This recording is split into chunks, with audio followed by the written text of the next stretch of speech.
Hello everyone. इस video में हम बात करेंगे मैनेजमेंट कॉन्सेप्ट प्रबंधन अवधारणा के बारे में। और हम पूरे एक स्ट्रक्चर देखेंगे कि किस प्रकार से ये प्रबंधन में वर्क होता है। और उसके बाद हम प्रबंधन के उद्देश्य की बातें करेंगे। तो ये पूरा हमारे आज का टॉपिक रहेगा। ये तीन चीजें हमें आज कवर करनी है। इसका जो प्रीवियस वीडियो है जो आज मैंने सुबह ही अपलोड किया हुआ है, बहुत ही इंपॉर्टेंट वीडियो। आप उसे बिल्कुल मिस मत करिए, क्योंकि उसमें पूरा हमने डिटेल एनालिसिस किया होगा कि किस किस यूनिट को हमें अच्छे से तैयार करना है। और प्रीवियस ईयर किस यूनिट से ज्यादा क्वेश्चन पूछे गए थे, जो कि हमारी बहुत ज्यादा हेल्प कर सकती है हमारे प्रिपरेशन के लिए। तो बिल्कुल मिस मत करिए। ये सारी चीजें मैंने डिस्कस किया हुआ जो आप अभी देख रहे हैं। हमारे पटवारी में कौन कौन से यूनिट जनरल मैनेजमेंट से इंपॉर्टेंट है, वो सब चीजें हमने डिस्कस की हुई है। तो उस वीडियो को आप बिल्कुल मिस मत करिए। इसकी लिंक आपको ऊपर आई बटन में, नीचे डिस्क्रिप्शन में भी मिल जाएगी। और तो यदि आपने वो वीडियो नहीं देखा हुआ है, तो आप उसे देख लीजिए, ताकि एक आइडिया आपको लग जाए कि किस प्रकार से आपको तैयारी करनी है। तो आइए हम आज के टॉपिक की ओर हमारे आगे बढ़ते हैं। और जैसा कि मैंने आपको बोला हुआ है कि जनरल मैनेजमेंट और बेसिक ऑफ कंप्यूटर की सारे नोट्स आपको यहाँ मिल जाएंगे। तो ये मेरे आप यूट्यूब चैनल पे जाएंगे, यहाँ पे प्लेलिस्ट में आप जाएंगे, तो यहाँ पे एमपी पटवारी और यहाँ पे प्रीवियस ईयर क्वेश्चन है। यहाँ पे एमपी पटवारी मैनेजमेंट का है। इसके अलावा आप यहाँ पे देखेंगे तो बेसिक ऑफ कंप्यूटर, और इसके अलावा ये MS power point, MS word और एमएस एक्सेल, क्योंकि इन तीनों में से ज्यादा क्वेश्चन आते हैं। तो ये सभी चीजें आपको एक डिटेल वीडियो आपको मेरे चैनल पे मिल जाएगा, तो इसको भी आप व्यू करते रहिए, देखते रहिए। चलिए आगे बढ़ते हैं हमारे आज के टॉपिक में। तो आज के हमारा जो टॉपिक है दैट इज मैनेजमेंट कॉन्सेप्ट प्रबंधन अवधारणा। तो प्रबंधन अवधारणा की हम बात करें तो अवधारणा मतलब किस प्रकार से हम काम करते हैं, क्या मानना होता है, किस प्रकार से हम काम करते हैं या करवाते हैं। तो इसमें दो प्रकार की अवधारणाओं की हम बात करते हैं, दो प्रकार के कॉन्सेप्ट की हम बात करते हैं। एक है हमारी परंपरागत अवधारणा और एक है हमारी आधुनिक अवधारणा। परंपरागत को हम ट्रेडिशनल कॉन्सेप्ट भी बोल सकते हैं, और आधुनिक को हम मॉडर्न कॉन्सेप्ट भी बोला जा सकता है। तो परंपरागत अवधारणा के हिसाब से हम देखें, परंपरागत अवधारणा के अनुसार हम देखें, तो इसमें पहले ये यदि हम जितने ज्यादा लोगों से हम काम करवा पाए वही हमारी मैनेजमेंट कहलाती थी। यहाँ पे ये माना जाता था कि जितने ज्यादा लोगों से आप काम करवा लें, आप अपना काम करवा रहे हैं लोगों के द्वारा, तो उसी को हम मैनेजमेंट बोला जाता था, उसी को प्रबंधन बोला जाता था। लोगों से कार्य करवाने की कला प्रबंध है। लोगों से आप काम करवा पा रहे हैं, उसी को हम प्रबंधन, उसी को मैनेजमेंट बोला जाता था। तो इसके अंतर्गत हमारे पांच चीजें आती थी, जिसमें हमारा ये नियोजन, आयोजन, नेतृत्व, प्रबंध और नियंत्रण, ये पांच चीजें आती थी। इंग्लिश में हम देखें तो planning, organising, leading, managing and controlling. ये पांच चीजों से मिलकर पूरा मैनेजमेंट कॉन्सेप्ट बना हुआ है। बट जैसे जैसे हम आगे बढ़ते गए, जैसे जैसे हमारे जो वर्किंग कल्चर है वो चेंज होता गया, लाइफ स्टाइल चेंज होती गई, जो हमारी थिंकिंग है वो चेंज होती गई, तो कुछ नई अवधारणाएं, कुछ नए कॉन्सेप्ट आ गए, जिसे हम आधुनिक अवधारणा के नाम से जानते हैं। अब इसमें क्या हुआ, जो पहले हम ये करते थे कि हम लोगों से काम करवा रहे हैं, उसी को हम प्रबंध बोल रहे हैं। बट अब क्या हो रहा है कि हम लोगों से सिर्फ काम नहीं करवाना है, हमारे पास जो संसाधन है, जितने प्रकार के हमारे पास रिसोर्सेज है, उन रिसोर्सेज का प्रभावशाली या कार्य कुशलता के साथ उद्देश्यों को प्राप्त करना है। हमारे पास जितने प्रकार के संसाधन है, देखा जाए तो पांच प्रकार के हमारे संसाधन होते हैं, आगे मैं डिस्कस करने वाला हूँ आपसे। तो उन सभी संसाधनों का अच्छे तरीके से इस्तेमाल करते हुए उद्देश्यों को प्राप्त करना हमारी ये मॉडर्न कॉन्सेप्ट है, या हमारी आधुनिक अवधारणा इसे हम बोल सकते हैं। और इसमें हम तीन प्रकार के तत्वों की हम बात करते हैं, तीन प्रकार के एलिमेंट है। प्रक्रिया, प्रोसेस हम इसे बोल सकते हैं, प्रभावशीलता एंड उद्देश्य प्राप्ति। हमारी प्रोसेस क्या है, हम कितने अच्छे तरीके से काम कर पा रहे हैं, और हमारा उद्देश्य क्या है, उस उद्देश्य की प्राप्ति के लिए हम क्या क्या कर रहे हैं, ये हमारी मॉडर्न कॉन्सेप्ट है। और अभी मॉडर्न कॉन्सेप्ट में ही हम काम कर रहे हैं। अभी जो हमारा जो मैनेजमेंट है, जनरल मैनेजमेंट है, ये हम आधुनिक अवधारणा के हिसाब से हम पूरे जो भी थ्योरीज है वो हम कर। यदि हम बात करें मैनेजमेंट की किस प्रकार से काम करता है या फिर उसके बेसिक एलिमेंट्स वगैरह क्या है, तो मैनेजमेंट में बेसिक एलिमेंट हम एक जिससे मिलकर हमारा पूरे जनरल मैनेजमेंट बना हुआ है, या फिर जिसके द्वारा हम पूरे एक ऑर्गेनाइजेशन को मैनेज कर सकते हैं, वो सारी क्या चीजें हैं। तो प्रबंधन एक प्रक्रिया है जिसके आधारभूत तत्व या बेसिक एलिमेंट कौन कौन से हैं। बेसिक एलिमेंट की हम बात करें तो यहाँ पे planning, directing, staffing, coordination, organisation, motivation and control. इसी को हम यदि हिंदी में देखें तो नियोजन, निर्देशन, स्टाफिंग, समन्वय, संगठन, अभिप्रेरण और नियंत्रण, ये हमारे बेसिक तत्व हैं। इन सभी से मिलकर मैनेजमेंट बना हुआ है, इन सभी से मिलकर हमारा जनरल प्रबंधन बना हुआ है। क्योंकि जब हम प्रबंधन की हम बात करेंगे तो हम इनमें से ही कुछ काम कर रहे होते हैं, या फिर हम प्लानिंग कर रहे होते हैं, या फिर डायरेक्टिंग कर रहे होते हैं, या फिर स्टाफिंग कर रहे होते हैं, कोऑर्डिनेशन, इस हम जो भी काम कर रहे होते हैं, इन्हीं में से वो कोई का एक चीज हम कर रहे होते हैं। जैसे यदि हम एग्जाम्पल की हम बात करें, तो यदि यदि कोई कंपनी है जिसको कुछ उत्पादन करना है, तो सबसे पहले वो प्लानिंग करता है कि उसे क्या उत्पादन करना है। तो मतलब पूरी प्लानिंग होगी कि क्या उत्पादन करना है, कैसे उत्पादन करना है, कितना उत्पादन करना है, हम ये पूरी प्लानिंग करते हैं। प्लानिंग करने के बाद हम क्या करते हैं, स्टाफिंग करते हैं हम, क्योंकि जो भी हमें उत्पादन करना है उसके लिए हमें लोगों की जरूरत पड़ेगी। हमारे पास कार्य करने वाले लोगों की जरूरत पड़ेगी, जो मशीन चला सकते हैं, उत्पादन कर सकते हैं, है ना, इस प्रकार के लोगों की जरूरत पड़ेगी। तो लोगों को जब हम अपने यहाँ पे रोजगार देते हैं, उसे हम बोलते हैं स्टाफिंग, या फिर हम लोगों को रोजगार देते हैं या लोगों को हम कार्य बताते हैं, उनके हिसाब से हम उन्हें बताते हैं कि क्या करना है, that is called the staffing. Staffing के बाद हम उनको बताते हैं कि किस प्रकार से प्रक्रिया करनी है, प्रोसेस क्या करना है, जिसे हम बोल सकते हैं डायरेक्टिंग। हम निर्देशन देते हैं, निर्देश देते हैं कि किस प्रकार से कार्य को आगे लेकर चलना है, किस प्रकार से उद्देश्यों की प्राप्ति करनी है। इसके बाद हमारे पास जो अलग अलग संसाधन होते हैं, जहाँ पे अब हम संसाधनों की हम बात करें तो 5 प्रकार के संसाधन होते हैं, जिसे हम 5M के नाम से भी जान सकते हैं। तो ये 5M क्या क्या क्या हो जाएंगे? मेन, मटेरियल, मशीन, मेथड और मनी। ये 5M होते हैं जो कि संसाधन या हमारे बेसिक रिसोर्स कहलाते हैं। तो इन सभी, अब कुछ भी हमें काम करना है तो हम उसमें उसके लिए हमें मानव की जरूरत पड़ेगी, मतलब हमें ह्यूमन रिसोर्स की जरूरत पड़ेगी, हमें मटेरियल की जरूरत पड़ेगी, हमें मशीनों की जरूरत पड़ सकती है, हमें मेथड की जरूरत पड़ सकती है, हमें मुद्रा पैसे की जरूरत पड़ सकती है। तो जब हमें उत्पादन करना है, किसी भी चीज का हम उत्पादन करेंगे, ये पांचों रिसोर्सेज को हम लाते हैं और एक साथ हम एक जगह पे इकट्ठा करते हैं, that is called the coordination या ऑर्गेनाइजेशन। इन सभी पांचों, क्योंकि हम उत्पादन कर रहे हैं तो सभी पांचों रिसोर्सेज की जरूरत हमें पड़ेगी। तो जब हम इन सभी पांचों रिसोर्सेज को हम एक साथ लाते हैं, उनसे काम करते हैं, तो हम क्या कर रहे होते हैं, हम कोऑर्डिनेशन या ऑर्गेनाइजेशन कर रहे होते हैं। इसके बाद हमें मोटिवेशन क्या होता है? कई बार होता है कि लोग हमारे साथ काम नहीं करना चाहते हैं, कई बार होता है कि बहुत सारा काम कर रहे हैं बट फिर भी हमें रिजल्ट प्राप्त नहीं हो रहा है, कई बार एक ही काम को हमें बार बार करना पड़ता है, तो उससे नेगेटिविटी आती है, बट फिर भी हमें हमारे उद्देश्य में पीछे नहीं हटना है, हमारे उद्देश्य को हमें प्राप्त करना है। तो उसके लिए लोगों को मोटिवेट करना होता है।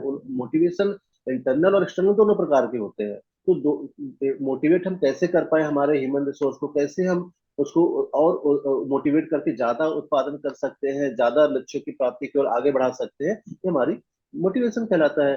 कंट्रोलिंग क्या होती है? ये पूरा मैं पूरा डिटेल एक रहेगा, ये सभी जितने भी हमारे बेसिक एलिमेंट इनका पूरा डिटेल वीडियो मैं आपको बना रहा हूँ, क्योंकि इनमें से क्वेश्चन आ सकते हैं।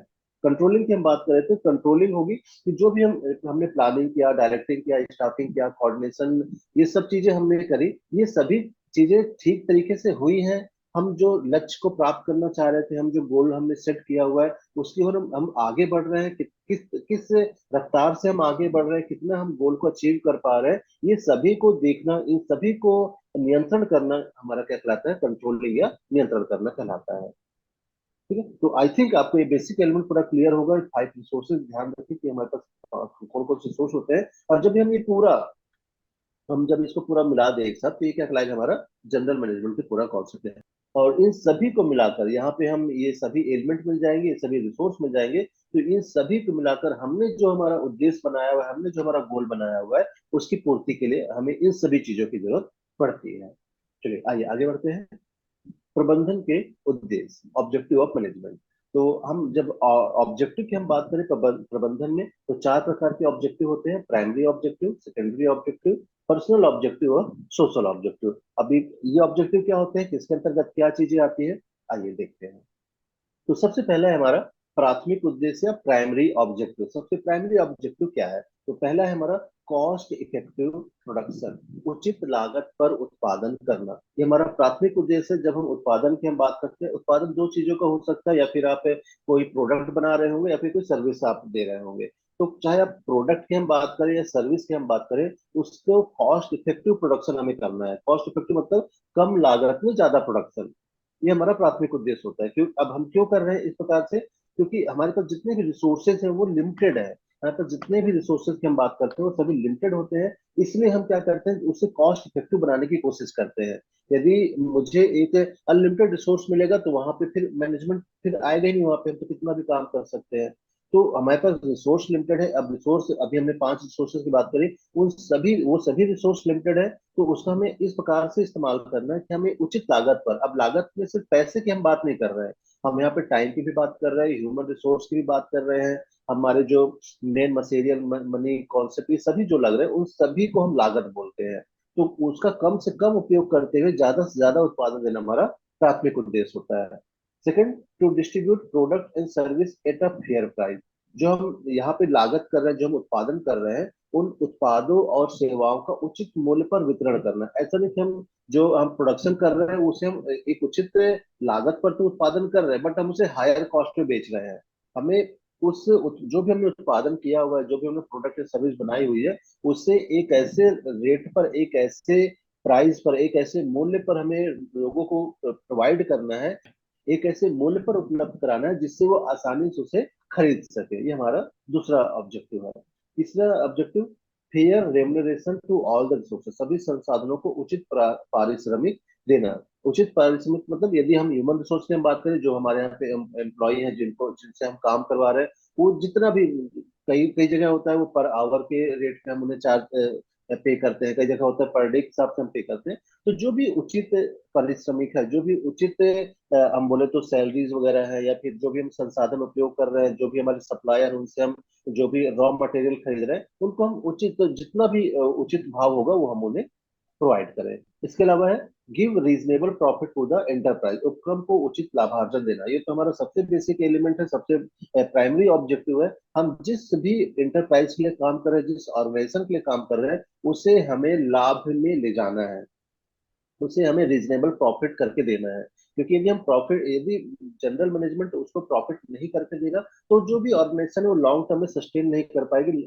एक लंबे समय तक वो बनी नहीं रह सकती है। और उससे जुड़े जो लोग हैं उनको, यदि कोई ऑर्गेनाइजेशन में प्रॉब्लम आएगी तो उससे जुड़े सारे लोगों को प्रॉब्लम आएगी। लंबे समय तक उसको प्रॉफिट देना, ताकि उससे जुड़े हुए सभी लोगों को लाभ प्राप्त हो। चलिए आगे बढ़ते हैं। सेकेंडरी ऑब्जेक्टिव या सहायक उद्देश्य। तो पहला है, help to achieve primary objective. प्राथमिक उद्देश्य की पूर्ति में सहायक। जो भी हमने प्राथमिक उद्देश्य पढ़ा हुआ है, तो सहायक उद्देश्य या सेकेंडरी ऑब्जेक्टिव क्या हो जाएंगे? जो भी हमारे प्राइमरी ऑब्जेक्टिव है, जो भी हमारे प्राइमरी ऑब्जेक्टिव है, उनको पूरा करने में, उनको अचीव करने में मदद करना, ये हमारा पहला उद्देश्य हो जाएगा। दूसरा है, related to internal work process. आंतरिक कार्य प्रणाली से संबंधित। आंतरिक कार्य प्रणाली क्या हो जाएगी? कि हमने ह्यूमन रिसोर्स कहाँ पे लगाया हुआ है, मशीन किस प्रकार से काम कर रही है, मशीन का मेंटेनेंस किस प्रकार से है, हमने कौन किस प्रकार का रॉ मटेरियल लिया हुआ है, रॉ मटेरियल हम कहाँ से खरीद रहे हैं, है ना, इंटरनल हमारी प्रोसेसिंग क्या है। इस प्रकार के जितने भी काम है वो सही तरीके से हो, सभी स्मूथ तरीके से हो, किसी की क्लैशिंग नहीं आए। ये इन सभी का भी ध्यान रखना हमारा जनरल मैनेजमेंट का उद्देश्य होता है। तीसरा है, all resources should be used in such a way that maximum utilisation of resources can be done. सभी संसाधनों का इस तरह से प्रयोग किया जाए जिससे संसाधनों का अधिकतम उपयोग किया जा सके। ये हमने देखा ही हुआ है, जितने प्रकार के रिसोर्सेज हैं वो सभी लिमिटेड है, एक निश्चित मात्रा में हमारे पास है। तो हमें ऐसा उपयोग करना है कि जो भी संसाधन उपयोग कर रहे हैं उसका, जो भी संसाधन उपयोग कर रहे हैं उसका अधिकतम उपयोग किया जा सके, इस बात का ध्यान रखना है। Create quality in resources. संसाधनों में गुणवत्ता उत्पन्न करना। संसाधन, जो हमने अभी 5 प्रकार के संसाधन देखे हैं, उन सभी में गुणवत्ता उत्पन्न करना, चाहे वो फिर ह्यूमन रिसोर्स हो। ह्यूमन रिसोर्स में गुणवत्ता उत्पन्न करने के लिए हम क्या कर सकते हैं? उनको ट्रेनिंग दे सकते हैं, उनको अच्छे डेवलपमेंट कर सकते हैं, उनका करियर डेवलपमेंट कर सकते हैं, करियर प्लानिंग कर सकते हैं। हम मशीनों की बात करें तो मशीन को समय समय पर हमें रिपेयर करना, उनको अपग्रेड करना, प्रोसेस को अपग्रेड करना, ये सब संसाधनों में गुणवत्ता उत्पन्न करने की बात होती है। तो इन सभी का हमें ध्यान रखना है। नेक्स्ट है, use appropriate time and place. उचित समय और स्थान का उपयोग करना। हम उत्पादन कर रहे हैं, तो उत्पादन के लिए हमें उचित समय और स्थान का प्रयोग करना है। उचित समय और स्थान से क्या मतलब है? समय मतलब यदि वो दिन, कई जगह होता है, मतलब हम दिन के समय भी काम कर रहे हैं, रात के समय भी काम कर रहे हैं, तो जिस समय भी हमारा उचित वातावरण हो उस उत्पादन के लिए वो हम उपयोग करें। कई जगह होती है जहाँ पे हम कुछ उत्पादन कर रहे हैं, तो उस उत्पादन से संबंधित रॉ मटेरियल आसानी से उपलब्ध है, ह्यूमन रिसोर्स आसानी से उपलब्ध है। या फिर कई जगह पे होते हैं जहाँ पे कुछ रिस्ट्रिक्शन होते हैं, तो हम इन चीजों का भी ध्यान रखें कि हमें कहाँ पे उत्पादन करना है, जहाँ पे और किस समय पे हमें उत्पादन करना है, वही हमें उपयोग में लाना है। नेक्स्ट है सिंक्रोनाइज ऑल रिसोर्सेज, सभी संसाधनों में सामंजस्य स्थापित करना। जितने भी प्रकार के संसाधन है उसे उसे उसे अच्छे से उपयोग करना है, उसमें सामंजस्य स्थापित करके रखना है। ऐसा नहीं कि मशीन किसी और टाइम पे अवेलेबल है और ह्यूमन रिसोर्स किसी और टाइम पे अवेलेबल है, तो दोनों काम ही नहीं कर पाएंगे। तो सभी संसाधन एक साथ उपलब्ध हो, अच्छे तरीके से काम कर पाए, ये हमारा सेकेंडरी ऑब्जेक्टिव हो सकता है। चलिए आगे बढ़ते हैं। तो तीसरा ऑब्जेक्टिव हमारा पर्सनल ऑब्जेक्टिव। पर्सनल ऑब्जेक्टिव क्या हो जाएगा? तो ये उन लोगों से जुड़ा हुआ है जो कि उस ऑर्गेनाइजेशन में काम कर रहे हैं। It refers to the satisfaction of the human resource employed in the enterprise. जो भी उस ऑर्गेनाइजेशन में काम कर रहे हैं, जितने भी मानव संसाधन काम कर रहे हैं, ये उनसे जुड़ा हुआ है। अब ये मानव संसाधन को अगेन तीन प्रकार के भागों में बांटा जा सकता है, तीन कैटेगरी में डिवाइड किया जा सकता है। तो कौन कौन से हो सकते हैं? उद्यमी हो सकते हैं, प्रबंधक हो सकते हैं, कर्मचारी लेवल के, हम इसको तीन लेवल में, टॉप लेवल, मिडिल लेवल या लोअर लेवल भी बोल सकते हैं। तो एंटरप्रेन्योर जो जो कि मतलब उस एंटरप्राइज को स्टार्ट किया हुआ है, मैनेजर जो कि वो प्लानिंग, ऑर्गेनाइजिंग, स्टाफिंग सारे काम कर रहे हैं, और एम्प्लॉय जो कि अलग अलग जितने प्रकार के अदर लोग हैं वो सभी एम्प्लॉय उसमें आ जाएंगे। तो उन ये जो तीन वर्ग है, इन सभी की अपनी अलग अलग कार्य होंगे, अलग अलग उत्तरदायित्व होंगे, और अलग अलग इनकी एस्पिरेंट भी होंगे, अलग अलग आकांक्षाएं होंगी, अलग अलग चीजों के लिए वो आपस में जुड़े होंगे। तो जो व्यक्तिगत उद्देश्य क्या करता है, इन सभी लोगों को आपस में समझता है कि किस प्रकार के लोग हैं, और उन सभी को, सभी वर्ग को संतुष्ट करने की कोशिश करता है। उनकी जो भी अलग अलग कार्य है, जो भी उत्तरदायित्व है, जो भी आकांक्षा है, वो उनको पूरा करने की कोशिश करता है, ताकि ये सभी संतुष्ट हो पाए और अच्छा प्रोडक्शन और अच्छा उत्पादन ये दे पाए। तो, तो ये हमारा क्या हो जाता है? व्यक्तिगत उद्देश्य हो जाता है, जो कि वहां पे जो ऑर्गेनाइजेशन में जो व्यक्तिगत लोग काम कर रहे हैं, जो तो ऑर्गेनाइजेशन में जो मानव संसाधन काम कर रहा है, उनके उद्देश्यों की पूर्ति का ध्यान रखता है। चलिए आगे बढ़ते हैं। Last one is social objective, सामाजिक उद्देश्य। अब सामाजिक उद्देश्य क्या होता है? तो सभी ऑर्गेनाइजेशन, कोई भी इंटरप्राइज हो, चाहे वो छोटी हो या बड़ी हो, उन सभी का एक सामाजिक उद्देश्य होता है। सामाजिक उद्देश्य क्यों होता है? क्योंकि ये एक ये जो उत्पादन कर रहे हैं, जो भी ये प्रोडक्शन कर रहे हैं, ये उसमें रिसोर्सेज का प्रयोग कर रहे हैं, संसाधनों का प्रयोग कर रहे हैं। और संसाधनों का जो मैं अधिकार की बात करूं, तो सभी प्रकार संसाधनों का अधिकार सभी को है। तो एक बहुत बड़े संसाधनों का ये प्रयोग कर रहे हैं, जो कि समाज में सभी के लिए है संसाधन। तो ये संसाधनों का प्रयोग कर रहे हैं, तो इनका उत्तरदायित्व बनता है कि समाज से जो ये संसाधन ले रहे हैं, जो रिसोर्सेज ले रहे हैं, तो समाज को भी ये कुछ ना कुछ उसके बदले में दे। तो एक कॉर्पोरेट सोशल रिस्पॉन्सिबिलिटी, CSR एक टर्म होती है, जिसमें हर कॉर्पोरेट की एक रिस्पॉन्सिबिलिटी होती है कि समाज के हित के लिए काम करें। तो ये सामाजिक उद्देश्य होते हैं। अब सामाजिक उद्देश्य से, अब इसमें कोई भी ऐसा हम ये अब ये सामाजिक उद्देश्य में ऑर्गेनाइजेशन को खुद सोचना चाहिए कि वो कौन सा ऐसा कार्य कर सकती है जो कि समाज के हित में हो सकता है। तो ये कार्य कुछ भी हो सकते हैं, वो रोजगार से संबंधित हो सकते हैं, वो एजुकेशन से संबंधित हो सकते हैं, एनवायरनमेंट से संबंधित हो सकते हैं, डेवलपमेंट से संबंधित हो सकते हैं। ये कुछ भी कार्य हो सकते हैं, मगर कुछ ना कुछ इनको समाज को देना पड़ता है, जो कि उनकी सोशल ऑब्जेक्टिव या कॉर्पोरेट सोशल रिस्पॉन्सिबिलिटी के नाम से हम बोल सकते हैं। तो इसलिए आपने देखा होगा कि कई प्रकार की जो कंपनीज रहती हैं, वो कई सारे जो कंपनीज रहती है, वो कई सारे स्कूल में कैंपेन चलाती है। कभी एजुकेशन कैंपेन होता है, कभी सोशल कैंपेन होता है, कभी सोसाइटी में जाके लोगों को जागरूक करते हैं, या कुछ ऐसा संसाधन वो प्रोवाइड करा देते हैं जो कि कई सारे लोगों के हित में होता है। तो ये सारे उनके सोशल ऑब्जेक्टिव में आते हैं, और सभी सभी ऑर्गेनाइजेशन का ये एक उद्देश्य होता है। तो आज के इस वीडियो में हम इतना ही रखते हैं। आज हमने देखा कि हमारे जो भी ऑब्जेक्टिव क्या होते हैं, प्रबंधन के उद्देश्य क्या है, ये हमने देखा।